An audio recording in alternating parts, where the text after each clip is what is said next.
Educándome Audiolibros.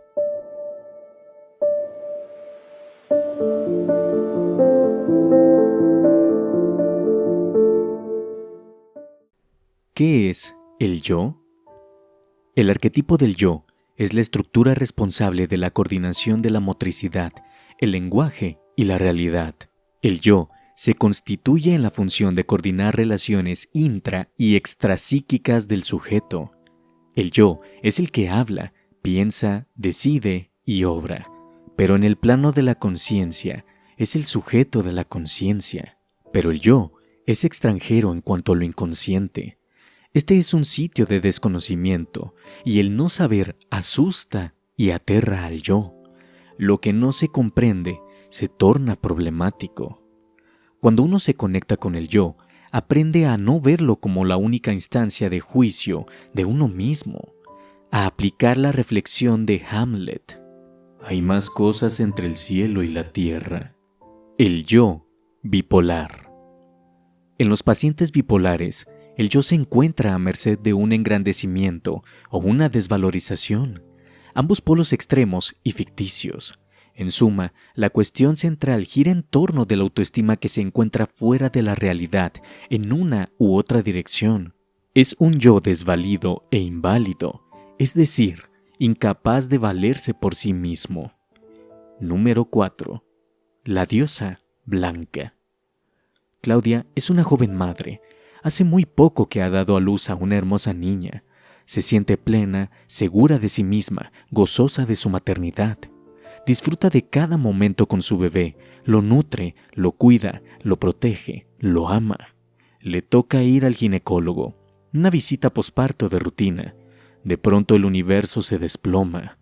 El médico tiene en su mano un análisis que dice que dentro de su cuerpo se han desatado las fuerzas destructivas de un cáncer. No hay muchas esperanzas. Claudia recuerda su pasado de dolor, haber sido una hija no querida, no cuidada, no aceptada, haber tenido que superar el dolor de una infancia sin mucho cariño. Su madre, una mujer distante, lejana, casi inexistente. Luego, el descubrimiento del amor, de la pareja que la redimió con su afecto, de tanta pesadumbre y carencia. Y ahora, cuando creía que todo era plenitud, descubre un enemigo que habita dentro de ella. ¿Cómo sobreponerse? ¿Cómo enfrentar el porvenir? Casi no escucha al médico, pero en su interior va creciendo un fuerte impulso de luchar por la vida. Entre las decisiones que toma, una es hacer una consulta, y llega al consultorio partida, pero dispuesta a pelear por la vida. Tiene una hija a la que quiere ver crecer y a la que quiere amar. Hablamos de las dificultades, hablamos de los escasos márgenes de tratamiento, hablamos de las esperanzas recortadas, pero también hablamos de la vida, del disfrute, de los hijos. Durante 18 meses, Claudia vivió cada día a fondo. Decía que el tratamiento le reconfortaba, que la ayudaba a liberarse del dolor del pasado y del presente, que le permitía sentir que podía perdonar a su madre, y eso le daba más fuerzas para querer seguir siendo mamá. Hoy el cáncer de Claudia está estacionario, una bomba adormecida, pero Claudia lo vive como un triunfo de su maternidad, de sus ganas de que su hija tuviese madre. Me siento como una diosa, capaz de generar vida, como la luna que es capaz de provocar las mareas, de mover el agua. ¿Qué es el ánima? El ánima representa la imagen colectiva de la mujer, de lo femenino, de lo receptivo, de lo creativo, de la adaptación sexual que hace la necesidad de protección un motivo vincular. El ánima actúa de acuerdo con una estructura rítmica y circular y aparece ligada muy íntimamente a lo que en el sujeto son aspectos nutricios. Es un generador de estados de ánimo, es la fuente de la creatividad y la intuición. De ello deriva su capacidad de percepción, posee una orientación dativa y protectora. Al tomar contacto con el ánima, el sujeto aprende a querer sin ahogarse. El ánima bipolar.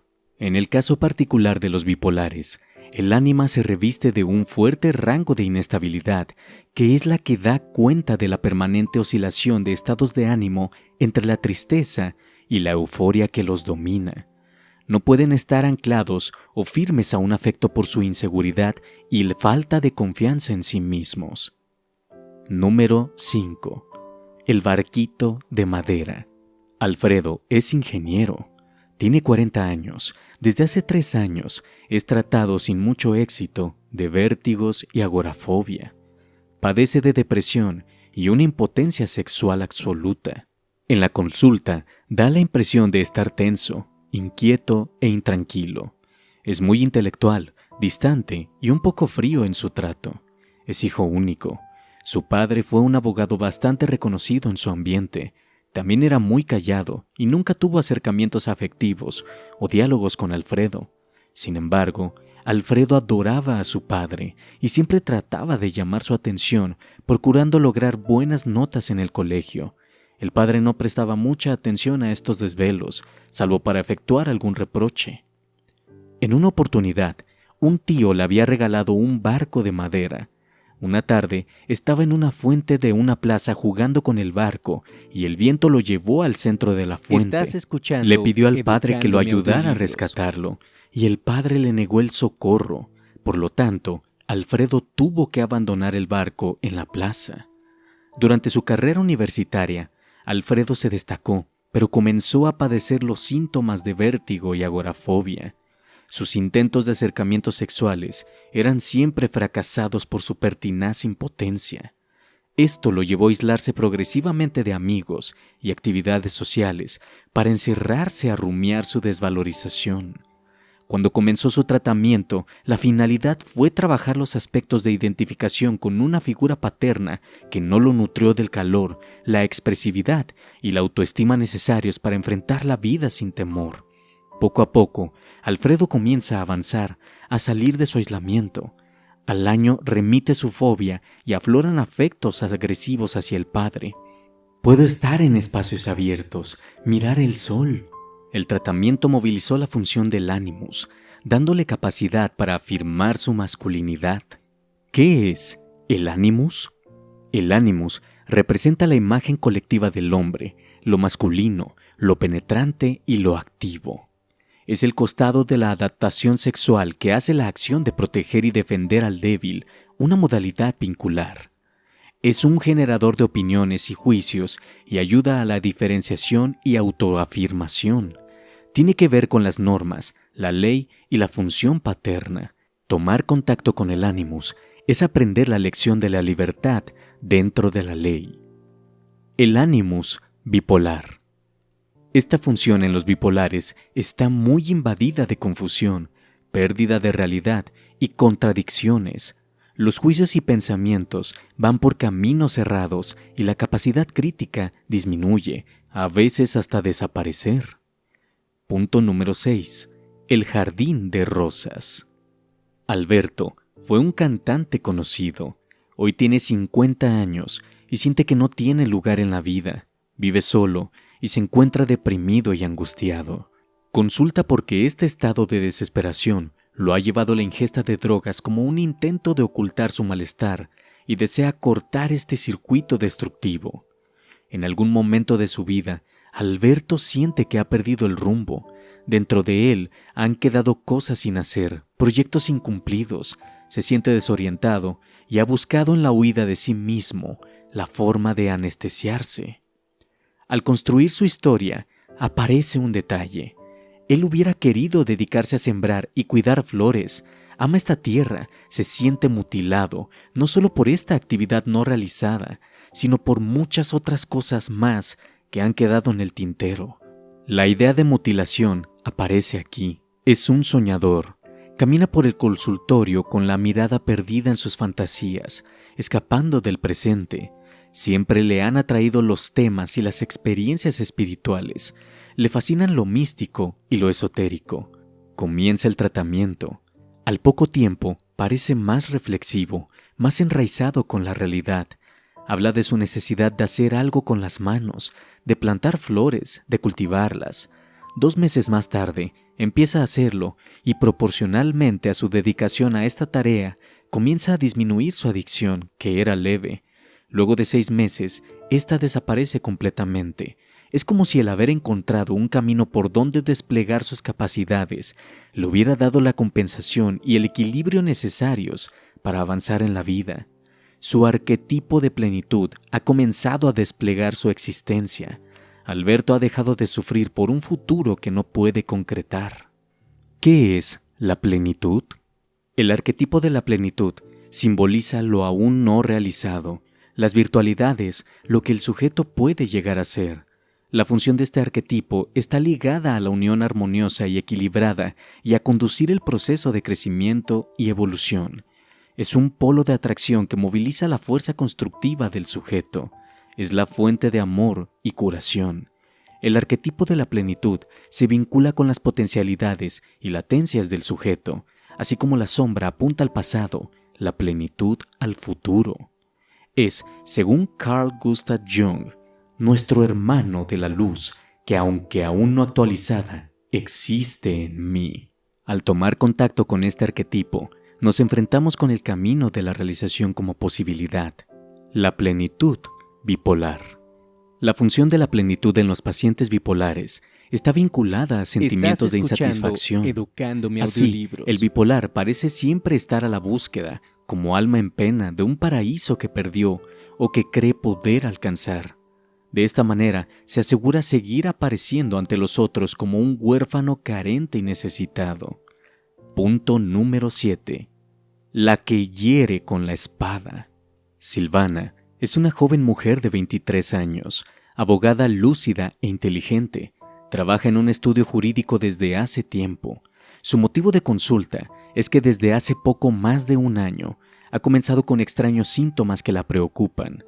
Al principio escuchaba voces que le hablaban, se asustaba, pero como esto ocurría de noche, pensó varias veces que era fruto de su soledad, de la oscuridad, Sin embargo, los síntomas fueron creciendo al igual que las voces.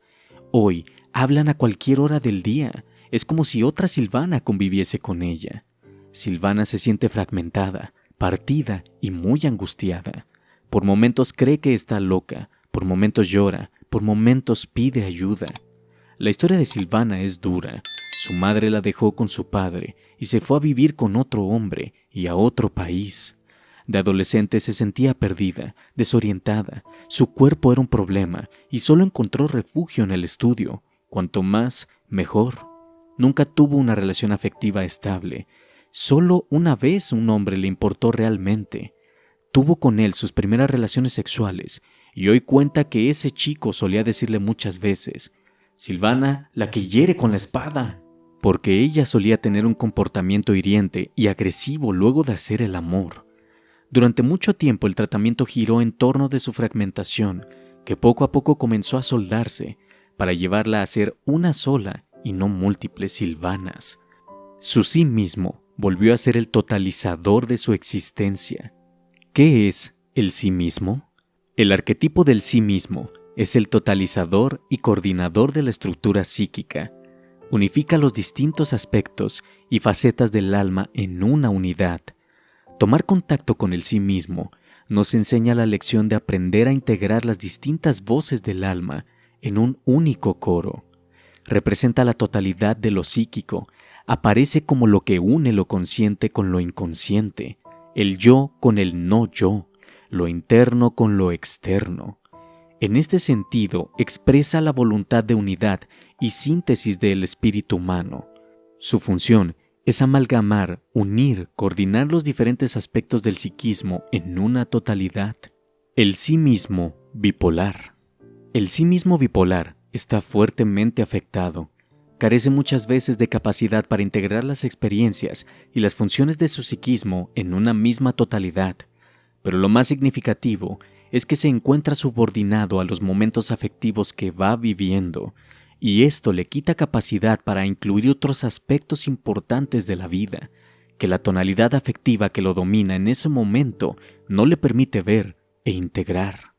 Ahora bien, ante esta radiografía del alma bipolar, tan visiblemente expuesta por la luz de la razón a consideración de la conciencia, ni el paciente ni su terapeuta, quien también debe realizar un renovado camino propio en la búsqueda de acompañamiento y ayuda a su paciente, tienen que desesperar, porque el cambio positivo de uno u otro, es decir, aprender el sentido y la lección de la bipolaridad, trabajar juntos en el proceso del tratamiento, mejorar, crecer y aún sanar de este padecimiento, es posible.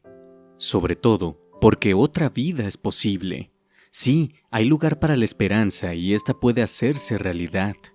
Por mi parte, como paciente bipolar, me atrevo a decir y a sentir de verdad que me calzan como un guante al respecto estos versos de Gardel y Lepera. Guardo escondida una esperanza humilde, que es toda la fortuna de mi corazón. Más aún, me atrevo a afirmar que, ante una estrategia terapéutica adecuada, tanto paciente como terapeuta pueden sentir, como bien dice de sí Miguel Hernández, que soy como el árbol talado, que retoño, porque aún tengo la vida. Parte tercera. ¿Qué hacer para sanar el padecer bipolar? El paciente bipolar necesita instalar un eje en su vida que le permita oscilar sin desbordarse. En un próximo libro abordaré la metodología específica para construir este punto de referencia esencial para alcanzar la cura. El camino a recorrer por el bipolar no es tan complejo como parece a simple vista, pero este necesita de un entrenamiento personal y, aunque imprescindible, un eficiente y adecuado acompañamiento terapéutico. El paciente debe necesariamente pasar por la experiencia directa y vivencial de edificarlo por sí mismo, ya que nadie puede hacerlo por uno mismo. Por otra parte, solo lo que se experimenta se aprende y se domina.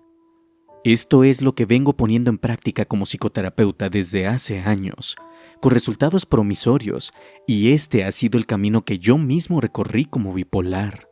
Este tránsito hacia la construcción de mi eje interior me ayudó, en lo particular, a sanar y a transformar mi vida y a afrontar sin miedo las recaídas en la depresión o en la euforia, es decir, a dejarme fluir en el radio de la oscilación de mi propio centro, porque somos humanos y al fin de cuentas, la vida es vida porque se mueve. Capítulo 9. Las terapéuticas posibles. De algo estoy seguro. Con un poco de amor, todo hubiera sido más fácil y tal vez diferente. Quiero creerlo así. Osvaldo Valina. El paciente bipolar bien podría hacer suyos estos versos de Miguel Hernández. Cuanto más me contemplo, más me aflijo. Y plantearme como lector la misma pregunta angustiada con la que continúa ese poema. Cortar este dolor, ¿con qué tijeras? Pues bien, en ese caso, le respondería que existen muchos caminos terapéuticos posibles y complementarios que buscan el alivio y la cura de la bipolaridad. En las 3 últimas décadas ha crecido el número de alternativas clínicas que procuran dar respuesta a la preocupación profesional por encontrar instrumentos cada día más prácticos y eficaces de tratamiento. Pero lo importante no es cada una de esas técnicas en sí mismas, sino el modo de comprender a la persona bipolar y a su mundo. La situación de existir es para el hombre, existir encarnado, y si bien el cuerpo representa un límite o facticidad, es al mismo tiempo el pivote de la existencia. Del mismo modo que existir es ser cuerpo, existir también es coexistir. Y en estos dos terrenos esenciales de la vida, el cuerpo y las relaciones, el bipolar se encuentra mal parado. Vale la pena insistir en el hecho de que las emociones se sienten en el cuerpo y se descubren y aprenden en vínculos, de manera que hay toda una línea mutua de interdependencia entre cuerpo, relaciones, emociones. Y cuando las emociones son lo que son en el bipolar, uno entiende por las cosas que transita el resto de su vida. Los puntos esenciales de partida que deberían ser tenidos en cuenta para el tratamiento de una persona bipolar son, por lo menos, los siguientes. Primer punto. Al bipolar le falta un eje referencial interior. Hay que ayudarlo a que lo construya. Segundo punto. Cuando al bipolar se le pide que no oscile, entra en confusión y se hace más inestable. Tercer punto. La bipolaridad exagerada está en el lugar de talentos no desarrollados. Cuarto punto. La bipolaridad exagerada está en el lugar de la falta de proyecto. Quinto punto. La bipolaridad expresa una relación de amor tormentosa. Sexto punto. La bipolaridad está inscripta en el cuerpo tanto como en el alma. Cualquiera de las herramientas que vamos a mencionar a continuación debería tener en cuenta estas indicaciones fundamentales. Nuestro interés es solo hacer una breve mención de cada una de ellas, ya que se trata de técnicas que requieren para su buen uso la prescripción de un especialista. Basta estar enterado de que existen y luego recurrir, dada la situación, a quien corresponda, o en caso de estar bajo tratamiento, reclamar por aquellas que nos parezcan necesarias de incorporar al plan de recuperación. Punto número 1. La vía psicofarmacológica. Los últimos 20 años han sido de grandes avances en el terreno de la comprensión de los mecanismos neurofisiológicos que afectan la actividad cerebral de las personas bipolares y en el desarrollo de fármacos que permiten el control de sus síntomas. Esto les ha permitido lograr una mejor calidad de vida, volver a la actividad productiva y, especialmente, evitar o atenuar la aparición de nuevos episodios críticos. Del mismo modo, también se han realizado estudios sobre la influencia del sistema endocrino sobre la inestabilidad maníaco-depresiva, en particular de la actividad córtico-suprarrenal, que desempeña un papel central en los cambios emocionales que caracterizan a la bipolaridad. La regulación de las hormonas secretadas por la glándula suprarrenal pareciera lograr en los pacientes bipolares un grado de estabilidad bastante significativo. Pero la idea central de la psicofarmacología actual tiende a la administración de estabilizadores que procuren al paciente salir de la ciclicidad. En esta dirección, el carbonato de litio, aplicado por primera vez en Australia en 1949, está siendo utilizado con razonable éxito terapéutico. Del mismo modo, la carbamazepina es otra droga, originalmente usada como anticonvulsionante, que ha dado buenos resultados en pacientes bipolares y maníacos. En los últimos años se agregó una tercera droga, el divalproato de sodio, con una actividad similar a la carbamazepina y con resultados alentadores. De la misma manera, el topiramato aparenta ser una opción farmacológica superadora y sin las complicaciones secundarias tan temidas. Cualquiera que sea la medicación farmacológica que se utilice para combatir la depresión, la manía o la bipolaridad, no tiene que hacernos perder de vista el hecho de que los psicofármacos no son el recurso suficiente para curar los trastornos psíquicos y que el tratamiento químico debe estar asociado al recurso psicoterapéutico, ya que pacientes, por ejemplo, con excelentes litemias, sin embargo, se ven presos de brotes y crisis bipolares y aún más, llegan a episodios suicidas. Esto plantea que si bien los psicofármacos son de una ayuda cierta, no deben ser excluyentes de otras vías terapéuticas y no son la panacea universal. Como en otro tipo de medicaciones, la psicofarmacología plantea una cuestión práctica en los pacientes bipolares. Es una herramienta útil ya que proporciona sedación, equilibrio, tranquilidad, alivia el dolor psíquico, etc. Pero a pesar de sus beneficios, la naturaleza de la enfermedad del paciente hace que su falta de constancia para la toma del medicamento sea un obstáculo a tener en cuenta en la formulación del plan terapéutico. A veces, se debe recurrir al auxilio de los familiares cercanos hasta asegurarse de que el paciente ha hecho carne la necesidad no solo de tomar la medicación, sino también de tomarla en los momentos y en la cantidad estipulados. Por otra parte, los efectos secundarios generalmente molestos van generando un rechazo del paciente hacia la ingesta del remedio, factor que hay que trabajar periódicamente, mostrando la necesidad del remedio y la relación beneficios-costos de su toma. Pero por sobre todas las cosas existe la cuestión de la supresión, que es algo diferente a la cura, y la experiencia enseña que los psicofármacos suprimen pero no sanan, y esto genera una dependencia muy intensa en la persona hacia estos remedios. Punto número 2.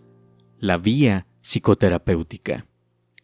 La psicoterapia constituye una herramienta esencial para el tratamiento de la bipolaridad, ya que posibilita la comprensión de las causas emocionales e históricas profundas que han llevado a un sujeto a su padecimiento y ayuda a efectuar un cambio de vida que le permita acceder a un mayor grado de felicidad, libertad, paz e integración psíquica. Algunos de los rasgos característicos propios del trabajo psicoterapéutico con pacientes bipolares a tener en cuenta son la dependencia. Este tipo de pacientes establece un vínculo de mucha dependencia con el terapeuta. Lo colocan a éste en un lugar de nutrición incondicional y los bipolares son muy susceptibles a la frustración de sus expectativas. Todo señalamiento a la necesidad de no depender es interpretado como un desengaño y un abandono. No me aguanta más. Me quiere sacar de encima. Es el pensamiento que los invade. Esta circunstancia torna muy difícil la tarea psicoterapéutica, ya que la dependencia se convierte en una resistencia muy intensa a la toma de conciencia y la modificación de pautas de conducta. La desvalorización. Los bipolares buscan encontrar en el tratamiento una cuota de satisfacción a sus necesidades, pero al mismo tiempo piensan que no podrán alcanzarla y que si lo logran, no están en condiciones de poder aceptar porque no la merecen. Esto está relacionado con la baja estima que tienen de sí mismos, ya que aún en la manía no resuelven este problema sino que lo niegan. Traducido a temas terapéuticos, esto implica que sienten que no son merecedores de un tratamiento que les alivie su sufrimiento, que deben permanecer en la enfermedad, que están condenados. El rol del terapeuta. El terapeuta es para el bipolar una reproducción de sus padres infantiles. Así, el paciente intenta manipular al terapeuta con la finalidad de obtener de él afecto, reconocimiento y seguridad. Se espera con todo que el terapeuta no satisfará realmente sus demandas y que en lugar de ello se mostrará crítico y rechazante, sin dar más que una señal ocasional de aprobación. Al adoptar este punto de vista, el paciente hace que resulte difícil por él mismo ver las cosas en una nueva forma a través del terapeuta, y esto constituye uno de los obstáculos más graves para la terapéutica. Melvin Sachs. La inestabilidad. El paciente bipolar es muy inestable y por lo tanto su constancia en el tratamiento es muy dudosa. Siempre se encuentra al borde de abandonarlo, lo que hace a todo el trabajo terapéutico una labor difícil. Por esto es necesario instaurar lo que se denomina eje interior, casi al inicio de cualquier tratamiento, y que el terapeuta sea la referencia inicial hasta que la persona pueda construir relaciones de referencia que le permitan anclar su oscilación a términos razonables. La negación. En el paciente bipolar existen mecanismos de negación muy intensos que actúan como resistencia a la concientización psicológica necesaria y a la aceptación de la enfermedad. Esto complica las cosas, ya que sin una buena conciencia de enfermedad es bastante complejo llevar adelante un tratamiento. Existe un número muy importante de terapéuticas psicológicas que han demostrado bastante éxito en el alivio y la cura de los trastornos bipolares, como la psicoterapia cognitiva de Beck, la psicoterapia de Arietti y Benporat, el psicoanálisis, el análisis transaccional, el psicodrama, la programación neurolingüística, la terapia gestáltica, la terapia de Arthur Janov, la terapia junguiana y la terapia transpersonal. Lo importante no es la técnica elegida en sí misma, sino la actitud del terapeuta capaz de comprender y actuar en consecuencia con el paciente y su habilidad para flexibilizarse y utilizar todos los recursos necesarios de acuerdo con las circunstancias y las necesidades del paciente. Hay que recordar que el terapeuta rara vez cura, algunas veces alivia y más frecuentemente acompaña, y en el acompañamiento adecuado del sufrimiento bipolar reside parte del buen recorrido de una psicoterapia. Del mismo modo, hay que reafirmar el hecho de que la técnica sana, pero lo que cura es la relación. Esto implica que el bipolar no debe buscar tanto una técnica en especial como una persona terapeuta capaz de asumir el compromiso real de ayudarlo. Las citas que siguen ponen de relieve los valores que creo debe tener una psicoterapia capaz de ayudar al paciente bipolar. Si estos valores no están presentes en la práctica del terapeuta, no hay que cambiar de técnica, sino de terapeuta. A mi parecer, la naturaleza del encuentro con el enfermo es más importante a largo plazo que mi saber académico, mi formación como profesional o que los términos de conversación que utilizo. Carl Rogers. Creo en usted, creo en su veracidad y su valor como ser humano. Estoy como nadie lo ha estado antes interesado en todo lo que le haya sucedido o le esté sucediendo, y lo acepto como es, porque no hay nada pecaminoso, vergonzoso o despreciable en usted. Estoy abierto a usted, no pido nada a cambio, ni amor, ni respeto, ni dependencia, gratitud o admiración. Lo aprecio por lo que es, y lo recibo tal cual es, sin limitaciones de ninguna clase. C. Sewin. Gran número de evidencias tienden a confirmar el hecho de que todo ser humano, si no ha sido desmoralizado en demasía por una larga serie de contratiempos, llega con bastante facilidad a manifestar procesos que tienden a mejorar su eficiencia y calidad como ser humano. Dicha tendencia podría denominarse impulso hacia la salud mental. Harry Stack Sullivan. Mi experiencia me ha obligado a admitir gradualmente que el individuo posee en sí la capacidad y la tenacidad, en algunos casos latente, de avanzar en la dirección de su propia madurez. En un ambiente psicológico adecuado, esta tendencia puede expresarse libremente y deja de ser una potencialidad para convertirse en algo real. Esta tendencia se pone de manifiesto en la capacidad del individuo para comprender aquellos aspectos de su vida y de sí mismo que le provocan dolor o insatisfacción. Tal comprensión se extiende más allá de su conocimiento consciente de sí mismo, para alcanzar aquellas experiencias que han quedado ocultas a causa de su naturaleza amenazadora.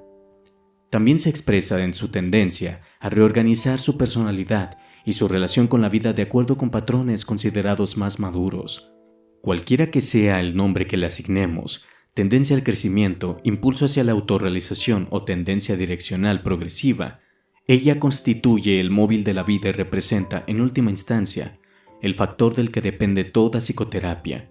No es sino el impulso que se manifiesta en toda vida orgánica y humana de expansión, extensión, autonomía, desarrollo, maduración, la tendencia a expresar y actualizar todas las capacidades del organismo, en la medida en que tal actualización aumenta el valor del organismo o del sí mismo.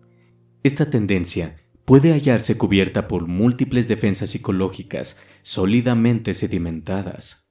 Puede permanecer oculta bajo elaboradas fachadas que nieguen su existencia. Sin embargo, opino que existe en todos los individuos y solo espera las condiciones adecuadas para liberarse y expresarse. Carl Rogers. La psicoterapia no genera diversión alguna. Si uno trata de conseguirla, es seguro que tendrá que pagar un precio elevadísimo por su injustificado optimismo. Si uno no se siente capaz de sobrellevar los grandes dolores de cabeza que causa la psiquiatría, será mejor que se dedique a otra cosa. Se trata de un trabajo rudo, como no conozco otro. Es cierto que, generalmente, no exige grandes esfuerzos físicos, pero sí requiere un alto grado de concienzuda vigilancia ante un campo que a veces varía con suma rapidez, de señales notablemente complejas de por sí y por sus relaciones, y la necesidad de reacciones inmediatas a lo que sucede resulta, al cabo de una larga jornada de trabajo, sumamente fatigosa, por cierto. Es muy curioso, pero hay datos que sugieren un hecho, que cuanto más complicado es el campo al cual uno tiene que atender, más rápidamente se siente la fatiga. Por ejemplo, al tratar un problema de carácter muy serio en una persona destacadamente competente, el terapeuta encontrará que no es nada fácil, por cierto, llegar a determinar lo que es reservado, lo que es distorsión y lo que no es conocido por el informante, pero que resulta muy pertinente para el trabajo que se está realizando. Es así que un gran entusiasmo hacia la psiquiatría es ridículo y muestra que uno no ha madurado todavía, pero al mismo tiempo, el hecho de que el terapeuta se muestre indiferente a su trabajo resulta fatal. La actitud más sensata de un terapeuta en una entrevista psiquiátrica es, probablemente, limitarse a alcanzar la muy seria comprensión de que se está ganando la vida y que para eso tiene que trabajar intensamente. Harry Stack Sullivan. No podemos realizar nuestra naturaleza personal más que en una relación con otras personas. Un ser humano es un organismo con la potencialidad de convertirse en una persona, pero esa potencialidad de poseer una personalidad es su naturaleza real y esencial que no siempre realiza. La mayoría de nosotros vivimos más en el nivel de organismos que en el de personas, pero aun cuando nos conducimos más como organismos que como personas, siempre hay un impulso ciego o consciente a alcanzar la vida personal. La compulsión apetitiva simboliza nuestra búsqueda de relaciones personales, como ocurre evidentemente en el caso de las compulsiones sexuales. Es el individuo que está aislado internamente de las demás personas, que carece de una corriente de sentimientos simpáticos y amistosos hacia los otros, que no puede amar verdaderamente, el que se aferra con desesperación al contacto físico para compensar su incapacidad de lograr una comunicación emocional. Si, en cambio, ese individuo ha inhibido toda respuesta emocional junto con el impulso físico, puede recaer en un contacto puramente intelectual, de carácter impersonal y referente a ideas antes que a personas. Se puede discutir y cambiar opiniones con personas con las que uno no tiene nada en común, y si alguien tiene poca capacidad para tener algo en común con los demás, los intereses intelectuales pueden dar un sentimiento ilusorio de mantener a pesar de todo contactos humanos. Harry Guntrip. Vale la pena destacar esta reflexión de Harry Guntrip con la que cierra su cita anterior. Los contactos físicos despersonalizados y los contactos intelectuales despersonalizados deben ser considerados por igual como traiciones hechas al verdadero vivir humano, como sustitutos de relaciones personales genuinas. Punto número 3. La vía de la alimentación terapéutica. La alimentación puede ser considerada un recurso importante para la recuperación de los pacientes bipolares. Lo que uno come y asimila le proporciona los nutrientes productores de energía que la sangre transporta a todo el organismo. Del mismo modo, los equilibrios de la bioquímica cerebral y hormonal pueden mejorar y hasta corregirse mediante una buena alimentación y una dieta dirigida y terapéutica. Así, por ejemplo, las dietas hipotóxicas coadyuvan sensiblemente a alcanzar niveles de estabilidad crecientes en pacientes bipolares. Los pacientes bipolares deberían desarrollar hábitos alimenticios acorde con su dolencia, ya que un equilibrio adecuado de proteínas, grasas, hidratos de carbono, frutas y verduras frescas, etc., permite corregir alteraciones metabólicas que suelen acompañar a la bipolaridad y, por lo tanto, contribuye a su cura. Las experiencias con pacientes con dietas adecuadas a esta necesidad han demostrado las bondades del método, que si bien es complementario, no por eso deja de tener un valor en sí mismo, que hay que reconocerle y utilizarlo. Punto número 4. La vía de las medicinas naturales farmacológicas. Existe un conjunto de medicinas naturales, algunas de las cuales tienen siglos de experimentación que aportan una buena dosis de instrumentos terapéuticos para el alivio y la cura de la bipolaridad.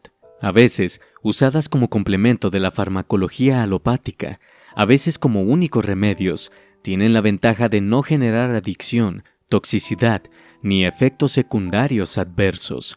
Por otra parte, además de actuar sintomáticamente, son causales y trabajan sobre la personalidad, de modo que ayudan a la elaboración de los conflictos emocionales que están en la base de la bipolaridad.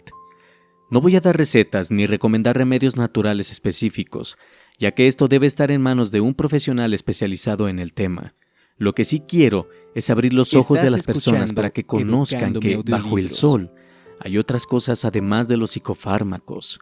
Entre las medicinas naturales más usadas se encuentran la homeopatía, la terapia floral, la fitoterapia, la herboristería y la aromaterapia. A. Homeopatía.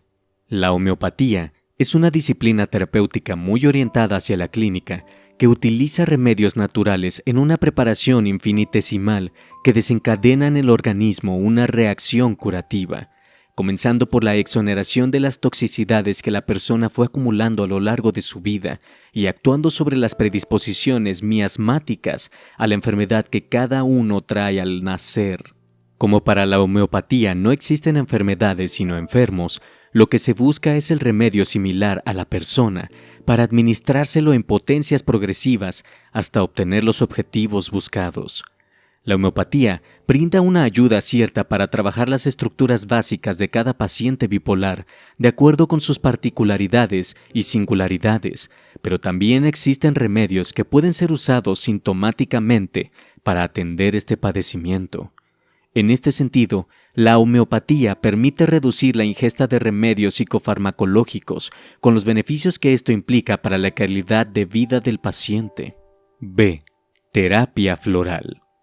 En la misma línea que la homeopatía, la terapéutica floral es una técnica basada en preparaciones de esencias florales que han demostrado clínicamente actuar sobre las diferentes emociones del hombre. De esta manera, la terapia floral brinda al profesional y al paciente un elemento importante para aliviar las causas emocionales de su padecimiento. Tratándose la bipolaridad de una afección esencialmente afectiva, los remedios florales resultan entonces perfectamente compatibles, ya que equilibran el mundo emocional alterado. En diferentes partes del mundo se han realizado prolongadas investigaciones con remedios florales en pacientes depresivos, hipomaníacos y bipolares con resultados alentadores, de modo tal que esta terapia debería ser muy tomada en cuenta en el momento de armar un plan de acción terapéutico. Existen numerosos remedios florales y en los últimos años han surgido numerosos sistemas en todo el mundo. Entre los más difundidos están los creados por el fundador de la terapia floral, el Dr. Edward Bach, y los producidos por la Flower Sense Service, FES, conocidos como las flores de California. Sin embargo, en los pacientes bipolares ha dado un excelente resultado el uso de fórmulas combinadas especiales y que tienen la ventaja de ser altamente eficaces no solo para resolver cuestiones sintomáticas y lograr buenos niveles de estabilidad, sino también para ayudar a elaborar los procesos psicológicos de la enfermedad. C. Fitoterapia. La fitoterapia, a diferencia de la homeopatía y las esencias florales, posee una base de acción química. Son remedios naturales extraídos de las plantas y preparados con tinturas y que ejercen su acción de acuerdo con los principios activos que poseen. Así, existen remedios fitoterapéuticos antidepresivos, antimaníacos, estabilizadores ansiolíticos, miorrelajantes, inductores del sueño, etc.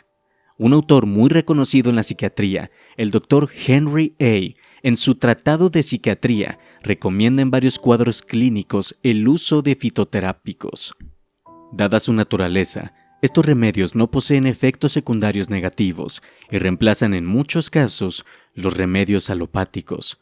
Del mismo modo en que las dos técnicas anteriores, el recurrir a la fitoterapia representa comenzar a recorrer un camino de cura natural, no por esto menos adecuado que la farmacológica no natural. He conocido a pacientes bipolares estabilizados con fitoterapia y dosis muy bajas de remedios alopáticos o sin ingerir ninguno de estos remedios. De manera que sería interesante probar por esta vía, sobre todo tratándose, como en la bipolaridad, de un cuadro crónico. D. Herboristería. Similar a la terapéutica anterior, pero con diferente modo de preparación, la herboristería aporta una ayuda importante. Existen varias hierbas que, utilizadas adecuadamente, permiten ejercer acciones en lo que nos interesa, sedativas, miorrelajantes, energizantes, inductoras del dormir y equilibrantes emocionales. Por otra parte, la herboristería y en general todas las fitomedicinas permiten diferentes modos de uso tales como jugos, ensaladas, maceraciones, vinos medicinales, tinturas, infusiones, tés, decocciones, etc., que facilitan precisamente la variación en su uso y la potenciación de los efectos al combinar varias formas de ingesta. La buena administración de esta técnica brinda al paciente bipolar una manera sencilla y natural de contrarrestar o aliviar parte de sus padecimientos sin complicaciones y ni efectos secundarios. E. Aromaterapia. Otra técnica interesante es la aromaterapia, que no solo se utiliza, como es habitualmente conocida, por la vía de la inhalación, sino que también algunos de los aceites esenciales pueden ser ingeridos en una preparación especial. Se dice que olemos con el cerebro y que la recepción aromática desencadena un proceso que desde el hipotálamo se vierte en cascada sobre todo el sistema hormonal. Esta disciplina ha demostrado poder realizar importantes aportes para complementar los tratamientos terapéuticos de la bipolaridad, ya sea con esencias relajantes, sedativas, euforizantes o estabilizadoras. Algunos psicoterapeutas que trabajan con pacientes bipolares desarrollan sus encuentros o sesiones con un hornillo prendido y con el uso de algún aceite adecuado a la necesidad del paciente. Del mismo modo, aconsejan a los pacientes que repitan este procedimiento en sus casas. Por ejemplo, cuando se van a dormir, utilizar el aceite esencial de lavanda, que es un magnífico inductor del sueño. Solo quienes han probado esta terapéutica pueden dar cuenta de los beneficios que han obtenido con ella, que si bien es complementaria, potencia la acción de otros recursos curativos. 5. La vía de la acupuntura y la digitopuntura. La medicina tradicional china nos ha legado, entre otras cosas, el arte de estimular ciertos puntos corporales que movilizan respuestas del organismo, ya sea con la presión manual, con el uso de agujas o del calor. Estos puntos están descritos a lo largo de un mapa energético del hombre que incluye 12 meridianos básicos que son vías de circulación de la energía y que en bioenergética corresponden a las líneas de fuerza o circuitos de flujo eléctrico del campo extracelular, denominado por los anglosajones sustancia amorfa extracelular y por los alemanes mesenquina. Al actuar presionando, clavando o calentando estos puntos, se produce un movimiento que reequilibra lo que se encuentra dañado, doliendo o funcionando patológicamente. Por ejemplo, existen puntos que alivian y hasta erradican el dolor de cabeza o producen anestesia en ciertas partes del cuerpo. Del mismo modo, la acupuntura y las técnicas similares pueden ser utilizadas con eficacia en pacientes bipolares, ya que las alteraciones energéticas de este tipo de padecimiento son muy significativas.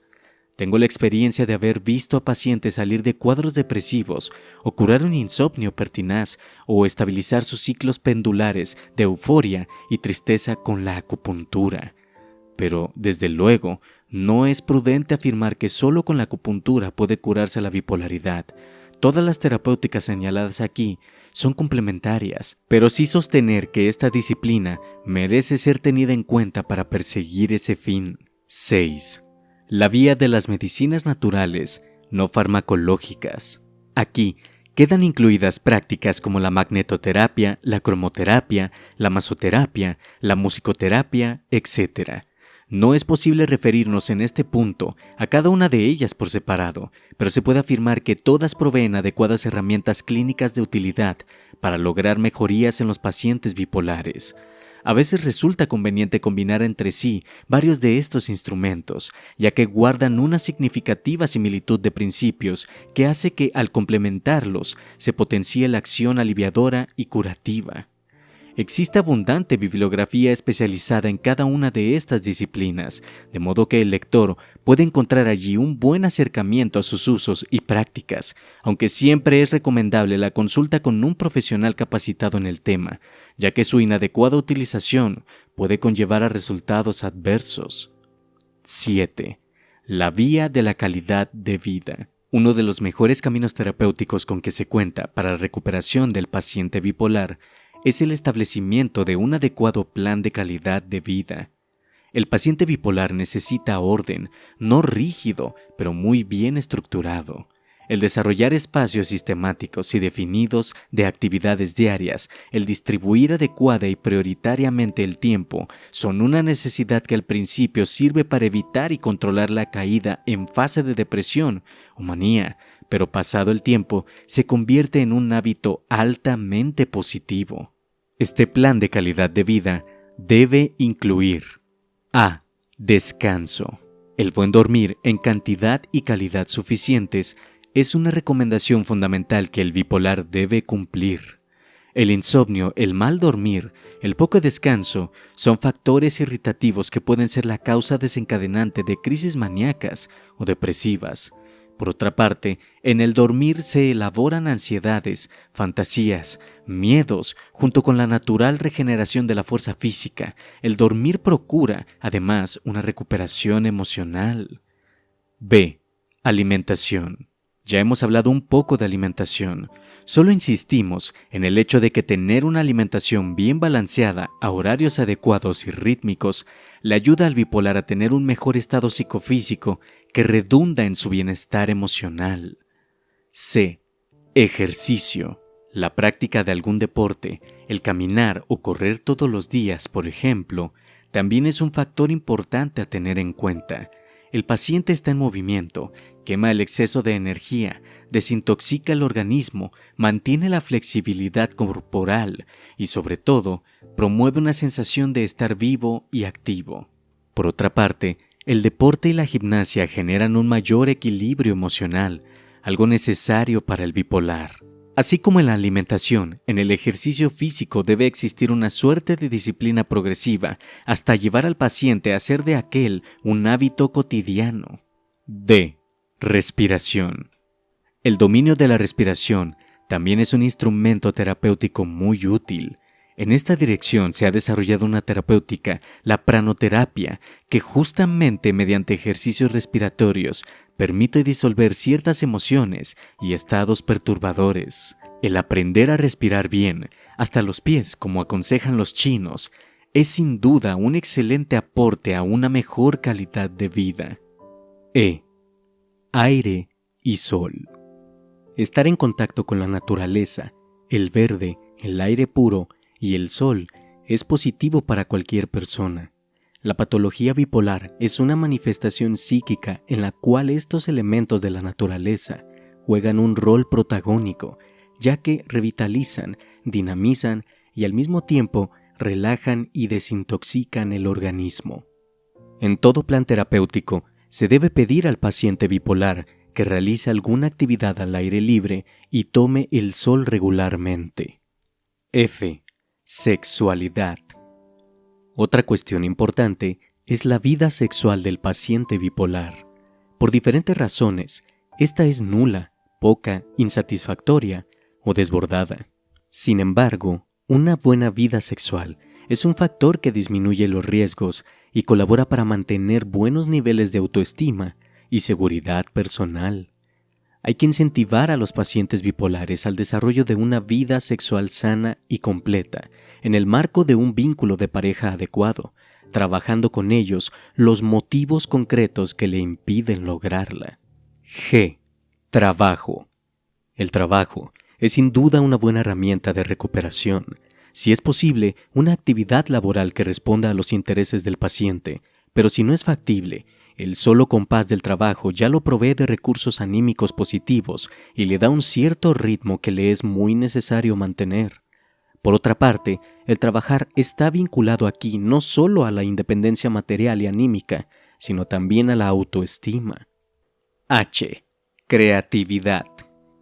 Un elemento significativo es el fomentar en el paciente el que realiza alguna actividad creativa con la cual se siente identificado y que le permita dar rienda suelta, insisto mucho en esto, a sus potencialidades y aptitudes latentes.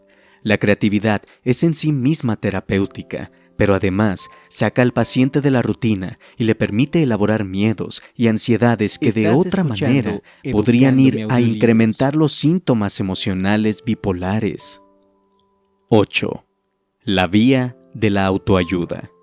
En cierta medida, constituye uno de los pilares de la recuperación del paciente bipolar, aunque de ningún modo sustituye su tratamiento individual con profesionales idóneos. Se trata de la existencia de grupos de bipolares que intercambian experiencias, comparten sus vivencias y se ayudan solidariamente en los momentos de necesidad. Estos grupos sirven también de sostén y de espacio propicio para la reinserción luego de una crisis. En ellos, los pacientes se encuentran con pares que los acompañan en sus recorridos interiores y saben de qué se trata porque ellos han padecido lo mismo. De este modo, se sienten comprendidos y contenidos, descubren que no son los únicos que tienen este padecer, ni son muy diferentes del resto de la sociedad. A la vez, la solidaridad les permite recuperar la esperanza de volver a transitar el camino de la vida que creían perdido. Programas de autoayuda. De la experiencia en el trabajo de grupos de autoayuda de pacientes bipolares, surge una serie de ideas y reflexiones que es necesario considerar en la organización de este tipo de tarea. En primer lugar, la idea de que existe una diferencia bien importante entre ayudar y rescatar. Rescatar es hacerse cargo del problema del otro y buscarle una solución. Esto lo que conlleva es colocarse justamente en el lugar de reforzar la patología de dependencia del bipolar. No le aporta a este un crecimiento cierto, ningún aprendizaje, y menos le brinda un empuje hacia la salud. Por el contrario, ayudar es estar dispuesto a escuchar y apoyar los procesos personales del otro cuando sea capaz de pedir ayuda, pero nunca interferir en su vida ni en sus decisiones. Tal vez sea un hilo delgado lo que separe el recuperar del ayudar, pero un hilo decisivo para aumentar o disminuir las posibilidades de cura del paciente. En segundo lugar, la idea de intensificar la puesta en acción del grupo de autoayuda al bipolar, ya que pareciera que la actividad demasiado intelectiva cognitiva aumenta la tendencia a la oscilación. Por otra parte, aunque esto sea cuestionable, el bipolar necesita una cuota de puesta en creatividad y actividad para resolver cuestiones esenciales de su vida que, en general, la vive como derrumbada. Esto implica, por ejemplo, el trabajo comunitario y solidario hacia afuera o hacia adentro del grupo de autoayuda. Además, esto sería canalizar productivamente el espíritu de servicio, bastante frecuente, que puede descubrirse entre los pacientes bipolares. En tercer lugar, la idea de que hay que dotar al paciente bipolar de una serie de herramientas básicas para su propia autoayuda. Por ejemplo, técnicas de autoobservación, de respiración, de relajación que puedan ser utilizadas para obtener resultados paliativos en momentos de crisis o para coadyuvar a los tratamientos de base que esté realizando. Finalmente, la idea de que hay que insistir también en la formación de la conciencia de salud junto a la conciencia de enfermedad, ya que muchas veces los grupos acentúan solo aspectos negativos y peligrosos de la enfermedad, olvidando el navegar por las potencialidades y posibilidades de cada quien y de sus verdaderos anhelos de cura. Con todas estas ideas en mente, enriquecidas además por valiosas reflexiones ajenas que cito al comienzo de cada punto siguiente, he diseñado una estructura general para los grupos de autoayuda de pacientes bipolares que utilizo desde hace años. Este esquema puede describirse del siguiente modo. Número 1. Etapa de partida. La aceptación incondicional del otro significa un respeto ilimitado sin reservas y sin prejuicios. H. Kesselman. Se realiza una entrevista individual con la finalidad de conocer las posibilidades de que la persona pueda integrarse al sistema de trabajo de los grupos de autoayuda, los riesgos de su cuadro clínico y tener noticias de su historia y de su situación. Al mismo tiempo, informarles sobre cuáles son los objetivos, límites y posibilidades de los grupos. Número 2. Grupo de inicio. Somos más que otra cosa, simplemente humanos. Harry Stack Sullivan. Su duración es de 4 reuniones. Sus objetivos son trabajar sobre la conciencia de salud y enfermedad de cada persona y la conciencia de sus recursos y potencialidades. Se centra en el interés sobre 4 ejes y cada participante busca responder a cada uno de ellos de manera personal. Estos son: lo que sé de mí. ¿Quién soy? ¿Qué vida tengo? ¿Qué hago? ¿Qué cosas siento? ¿A dónde quiero ir? ¿Qué espero? Lo que sé de mi padecer. ¿Qué me pasa? ¿Cuándo empezó? ¿Por qué empezó? ¿Qué efectos tuvo en mi vida? ¿Qué signos de alarma tengo? ¿Qué tratamientos hice? ¿Qué tratamientos hago? ¿Qué perspectivas veo? ¿De qué recursos dispongo? ¿Con qué cuento y para qué? Familia, pareja, amigos, dinero, trabajo, estudio, etc. Lo que puedo hacer por mí. Tratamientos posibles, proyectos de vida, afectos para rescatar, relaciones para reparar, calidad de vida, creatividad, expresividad, etc. 3. Grupo de herramientas. El paciente antes de un objeto a cambiar es una persona a aceptar. Ronald David Lyon. Sus objetivos son trabajar sobre ciertas áreas críticas y aprender herramientas para enfrentar las crisis, los malestares propios o de otros compañeros de camino. Su duración es de 12 reuniones.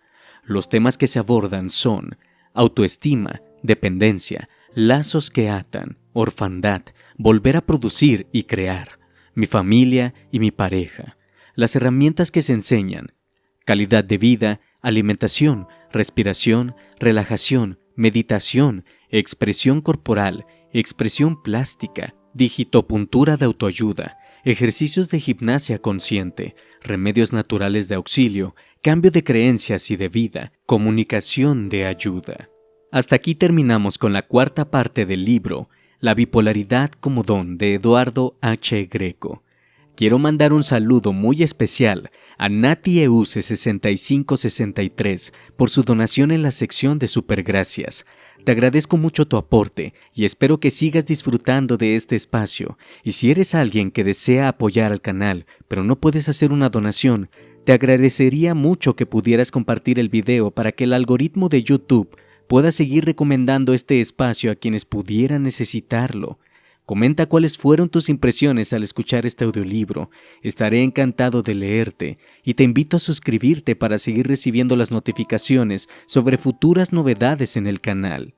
Esto fue Educándome Audiolibros.